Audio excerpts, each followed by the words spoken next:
আমাৰ অঞ্চলেৰ বিহু বলিয়া ৰাইজ প্ৰথমতে মই ডক্টৰ ৰেজাউল হামিদ আমাৰ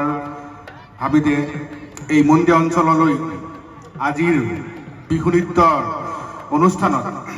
বিভিন্ন অঞ্চলৰ পৰা অহা সমূহ বিহু দলসমূহলৈকে মই তেওঁলোকক আমাৰ মন্দি অঞ্চললৈকে স্বাগতম জনাইছোঁ আৰু আশা কৰিছোঁ যে তেওঁলোকে সুন্দৰ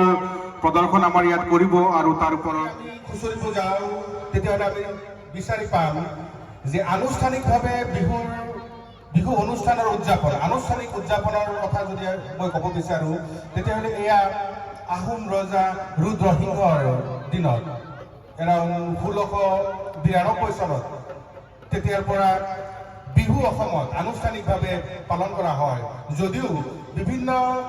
ইতিহাসৰ বা নৃতত্ত্ববিদসকলে লিখা বিভিন্ন কিতাপত পোৱা যায় যে তাৰো বহুত আগৰে পৰা বসন্তৰ যিটো উৎসৱ এই বসন্ত উৎসৱটো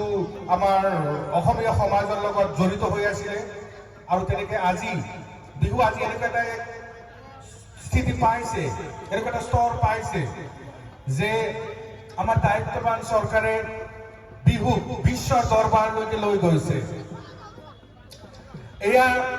আমাৰ কাৰণে এক শুভ সংবাদ যে বিহুৰ নৃত্য আমাৰ বিশ্বৰ গিনিজ বুক অফ ৱৰ্ল্ড ৰেকৰ্ডত সন্নিৱিষ্ট হৈছে আৰু এয়া আমি অসমীয়া হিচাপে আমাৰ প্ৰত্যেকজন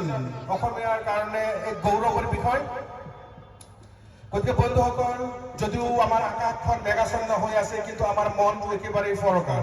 আমি ইয়ালৈকে ওলাই আহিছোঁ এক সন্ধিয়া উপভোগ কৰিবৰ কাৰণে আমাৰ সংস্কৃতি উজ্বলাবৰ কাৰণে আজি ইয়াত বিহু নৃত্য পৰিৱেশন কৰা হ'ব তাৰে কিছুমান প্ৰতিযোগিতা হ'ব আৰু মই আশা ৰাখিছোঁ যে আমি সকলোৱে মিলি এক সুন্দৰ এক সন্ধিয়া আমি ইয়াত উপভোগ কৰিম ধন্যবাদ মঞ্চ বিহু প্ৰতিযোগিতাৰ সন্মানীয় জাজ সুনীল দাস বৰপেটা ৰোড তেখেতক মঞ্চলৈ স্বাগতম জনাইছোঁ লগতে জয়ন্ত দাস দুয়োকো মঞ্চলৈ স্বাগতম জনাইছোঁ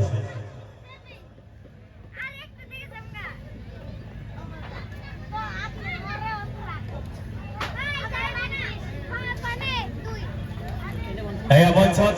সুনীল দাস লগতে জয়ন্ত দাস এই জাজ দুজনক বিচাৰক দুজনক আমি ৰঙালী বিহু উদযাপন সমিতি তৰফৰ পৰা এখন ফুলাম গামোচাৰে সম্বৰ্ধনা জ্ঞাপন কৰিব ৰঙালী বিহু উদযাপন সমিতিৰ সম্পাদক ধৰণীধৰ মেধিয়ে আৰু জয়ন্ত দাস এখন ফুলাম গামোচাৰে সম্বৰ্ধনা জ্ঞাপন কৰিব আমাৰ ৰঙালী বিহু উদযাপন সমিতিৰ সম্পাদক মহিবুল হকে ধন্যবাদ সোণাৰী বিহুৱা দল হাউলি দলক আমি মঞ্চলৈ স্বাগতম জনাইছোঁ